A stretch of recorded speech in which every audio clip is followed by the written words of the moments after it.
Alors, les Gémeaux, ascendant Gémeaux et signe lunaire en Gémeaux, on va regarder ensemble vos 2 prochaines semaines, donc à partir du 28 février jusqu'au 13 mars 2022. Alors, j'ai essayé de trouver un titre, des fois ça me vient comme ça en posant les cartes, mais ce qui m'était venu simplement, c'est cette notion de mouvement intérieur.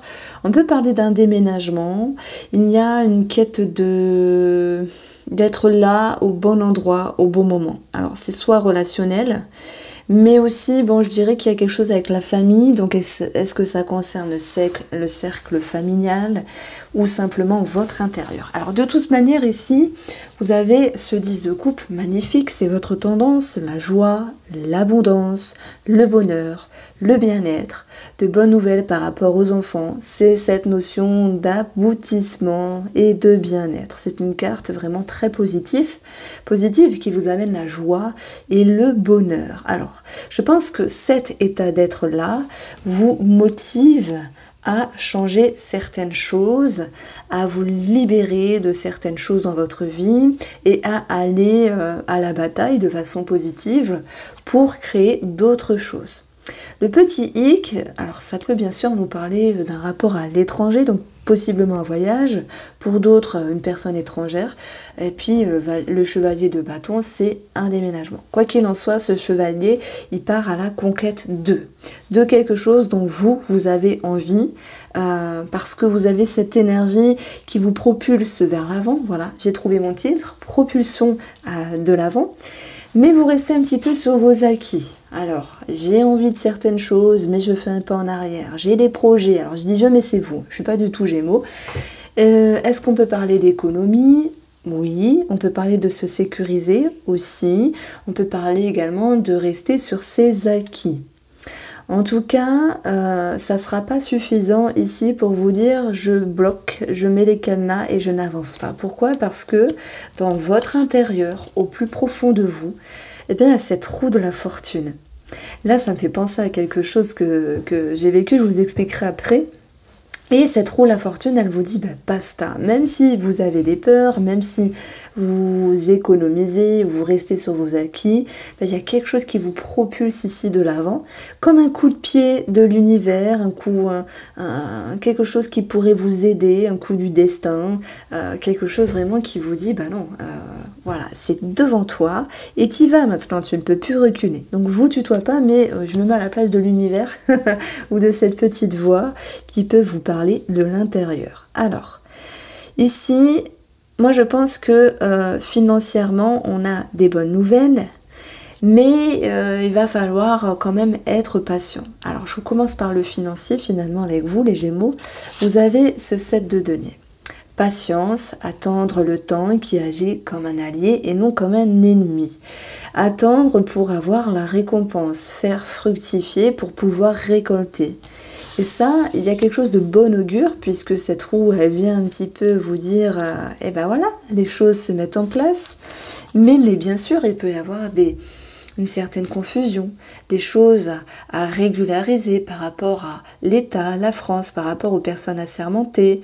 Je pense à un notaire, un agent, un avocat, un banquier, peu importe la personne concernée ici. Vous avez des nouvelles, vous avez des courriers. Bon, les nuages ne sont pas vraiment contrariants, ils ne font que passer, pardon. Et pour moi, ça concerne bien sûr un organisme public dont il était question de recevoir des nouvelles. Donc moi, j'y vois une certaine satisfaction, vu le 10 de coupe. Bien sûr, ça peut concerner une maison, une famille, mais vous dites ah ouais, je veux que ça aille vite et je veux que ça aille bien, et en même temps, les réponses et les courriers sont là, mais il faut être un petit peu patient. Alors là, nous allons avoir 33 qui nous donne la numérologie du 6, une recherche d'équilibre. Et c'est pas une recherche, c'est qu'il va y avoir une harmonie, un équilibre qui va pouvoir s'impacter dans vos projets, dans vos finances, dans vos documents, votre gestion ici. Et voilà, on vous dit ne soyez pas trop dans la précipitation comme un chevalier. Sachez également être avec une alors je peux pas dire une certaine économie, mais une certaine lucidité, de laisser le temps au temps, d'où cette notion de patience.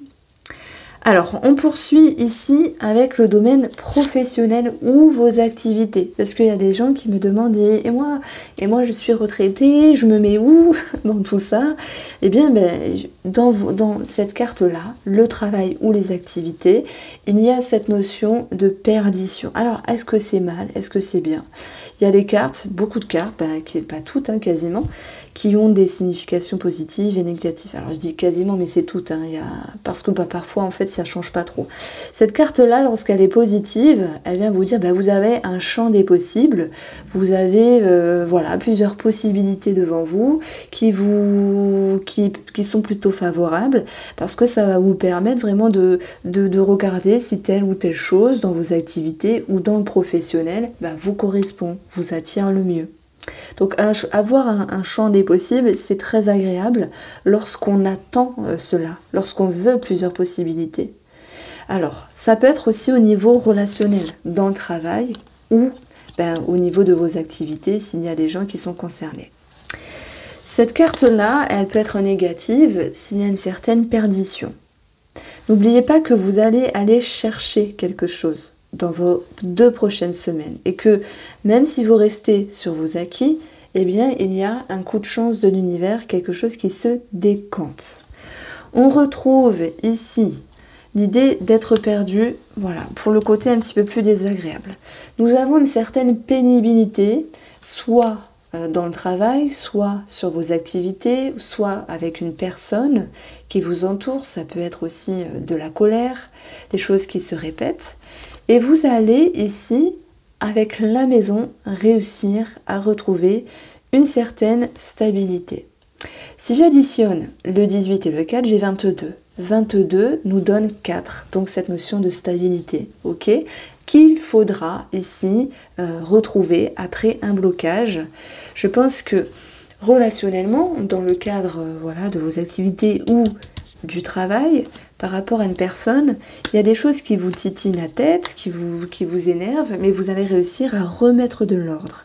Et ce chevalier qui est dans votre objectif, il va vous dire que par rapport à cette personne, vous allez être un petit peu dans la réserve, mais finalement les choses vont se décanter. Donc il est possible que cette personne finalement vienne vous parler, s'excuser, s'ouvrir. Ça c'est tout à fait possible. Pourquoi? Parce que dans le domaine relationnel, donc amis, famille, connaissances, des personnes à qui vous pourriez penser à ce moment-là, vous avez l'énergie de la reine de coupe. Cette reine de coupe, elle est généreuse, elle est ouverte, elle a une certaine maturité, elle est dans une réserve aussi, mais elle se protège de la meilleure manière qui est bon pour elle. D'où ce 4 qu'on retrouve ici, et d'une autre manière qu'on l'a eu en faisant un calcul. Donc cette reine ici, malgré tout, elle regarde vers le futur et elle a envie de tendre une coupe et à nouveau de faire confiance. Et pour moi, ça va me parler d'une question de confiance par rapport à une autre personne. Alors nous avons l'amitié, mais c'est également une carte qui va nous parler ici de retrouver de belles énergies, de partage, de confiance, des énergies positives, d'ouverture. Et la femme, c'est toujours l'idée d'être en introspection, de réfléchir, et dans cette carte-là, on y approprie également de la douceur. Voici pourquoi je disais que même s'il y a un collègue qui vous a énervé, ça me parle d'une amélioration, roue de fortune, amélioration. On peut aussi parler de réconciliation avec une personne en question. Alors, on va maintenant regarder le domaine sentimental et je vais regarder pour vous les couples Gémeaux et les couples célibataires après. Alors, pour les couples, on a ce roi de coupe. Ce roi, il peut soit représenter votre mari, soit il peut vous représenter. On a quelqu'un qui est mature, qui est dans le bien-être, qui est posé, qui est vraiment là où il doit être. Et c'est aussi une énergie qui nous parle vraiment de bonheur et puis de, comment on peut dire ça, d'abondance. On voit que, alors j'ai eu ça en premier, la guérison et la blessure. Quelque chose s'améliore sur ce qui vous a blessé, peut-être sur les semaines dernières, sur quelque chose qui vous a dérangé de l'un par rapport à l'autre, sur une situation qui ne s'est pas passée comme prévu on va dire financièrement, mais qui se décante malgré tout. Et on voit qu'il y a un mieux-être ici. J'approprierai le roi de coupe comme une certaine élévation par rapport à votre émotionnel, à vos émotions, à vos sentiments, avec une prise de maturité pour trépasser, aller en direction ici d'aller vers un mieux. Donc après, j'ai voulu reprendre une carte, mais j'en ai deux qui sont tombées, donc tant pis, je les garde.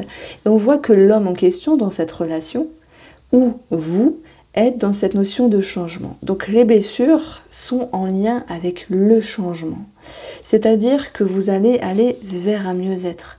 Vous allez aller vers une libération. Un petit peu ce chevalier, lui, qui part batailler pour quelque chose, a aussi la faculté de se décharger, de se libérer de quelque chose. Donc on va aller ici, alors si je mettais un mot, c'est quand même une certaine réconciliation, un certain rapprochement entre vous et la personne de votre cœur. D'ailleurs, on peut aussi l'approprier dans ces énergies où on va vers un mieux. Alors, pour les célibataires ici, j'ai ça, la joie et la patience. Alors, le roi de coupe, c'est la maturité, c'est le bien-être, c'est aussi un homme qui est généreux, qui a bon cœur. Donc soit vous avez quelqu'un en tête, ou peut-être pas, je ne sais pas. Soit il est question ici de se dire, adviendra que pourra, je laisse le temps au temps pour que je puisse attirer quelqu'un vers moi, ou inversement. Alors, oui, ça me fait penser à... Je ne sais pas si vous connaissez la technique de la bougie rouge. Moi, je l'ai utilisée pour moi, pour trouver quelqu'un. C'est vrai que ça a marché. Ça fait 8 ans que je suis avec mon mari. Bon, voilà, je fais une petite anecdote. Vous passez, voilà, le tirage est fini. Vous restez si vous voulez, mais vous pouvez passer. J'étais seule pendant longtemps. Et je trouvais personne. Je ne trouvais personne. Impossible. Ça voulait pas. Eh bien, j'ai fait des demandes à l'univers et j'ai allumé cette fameuse bougie rouge pendant 3 mois, tous les soirs. Voilà, peu importe, 20 minutes, 10 minutes, un petit peu importe. Et ça a décanté quelque chose. Alors moi, j'y crois, parce que les couleurs ont une symbolique, la bougie qui se consume a aussi une symbolique. Voilà, je vous en parle, et puis n'hésitez pas à me faire un retour si vous connaissez cette technique-là. Donc en tout cas, je vais juste parler de maturité ici pour les célibataires. Alors il se peut qu'il y ait une amitié qui se forme ou qui se consolide, mais malgré tout, bon, je pense qu'il y a une certaine réserve, une certaine prudence, dans le sens où cette personne, c'est pas l'élu de votre cœur, entre guillemets. Alors j'ai une histoire aussi à vous raconter, c'est à cause de cette carte-là, parce que ça me fait penser à une situation qui fait que on a tous nos schémas, nos habitudes, et parfois on ne se sent pas forcément pousser des ailes parce que c'est pas dans notre habitude d'être dans la confiance ou voilà de se dépasser, etc. Et je ne sais pas si... Moi, ce que je ressens pour cette semaine, c'est cette énergie qui vient du ciel, qui vient du destin et qui vient vous réconforter, vous ramener confiance, vous ramener une atmosphère plus saine, plus douce à l'intérieur. Et quand moi j'ai vécu ça, ça me fait penser à cette carte-là. C'est-à-dire que, si je vous raconte vite fait, parce que le but c'est pas de... Voilà. J'ai dû changer de vie en très peu de temps. J'ai fait 1100 km à l'aventure. Et pourtant, je suis de nature peureuse. Laissez tomber, j'avais peur de tout. J'avais pas confiance, etc. Et je ressentais cette aide de là-haut. Si je vous parle de moi, c'est pour vous parler de cette carte-là, pour que vous puissiez comprendre de cette aide qui est descendue et qui m'a maternée, qui m'a propulsée. Et quand j'ai regardé en arrière, je me suis dit, mais c'est pas possible. Jamais seule, j'aurais pu faire ça. J'aurais pu partir à l'aventure, peureuse comme j'étais, etc. Changer de vie de cette façon-là. Et je pense que parfois, voilà, le fin de mon histoire, c'est que parfois, on est aidé de là-haut. Il y a comme une aide ici qui retombe pour vous, les Gémeaux. Voici pour vous, prenez soin de vous et je vous embrasse.